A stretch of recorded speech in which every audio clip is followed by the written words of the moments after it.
আমি এখন জঙ্গলের মধ্য থেকে সাইকেল নিয়ে বার হচ্ছি। একটা ভাইয়ের সাইকেল পেয়েছি, এটা চালাচ্ছি।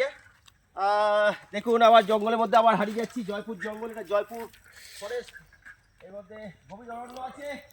আর এখন ভিডিও শেষ করবি না, আমি আসছি আবার এক্ষুনি। দেখতে পাচ্ছেন জঙ্গল আর জঙ্গল, এখানে আর অন্য কিছু নাই। এখানে খালি আছে শাল, সেগুন, বন্য পশু পাখি, বিভিন্ন ধরনের জীবজন্তু, যদিও বাঘ নাই। আবারও চলে এলাম সেই বিখ্যাত জয়পুর ফরেস্ট, যেটা এই মুহূর্তে আমি এখন সাইকেল করে ট্রাভেল করছি। আবার জঙ্গলের মধ্যে হারিয়ে যেতে চলেছি আমি, চলে যাচ্ছি গভীর জঙ্গলে। চলো দিল্লি যাওয়া যায়। দাদা ভাই ভাই আসছে, দাদা শেষ পাইনি।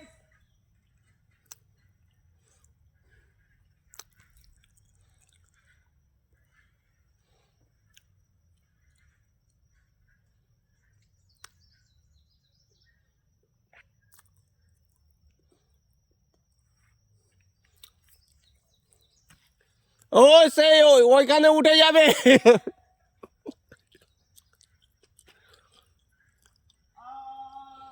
আবারও চলে এলাম। একটু ঘুরে নিলাম জঙ্গলটার চারপাশটা, দেখলাম ভিতরের দৃশ্যটা অসাধারণ, মানে চুপচাপ নিরিবিলি, সেই হিসেবে জায়গাটা অসাধারণ একদম।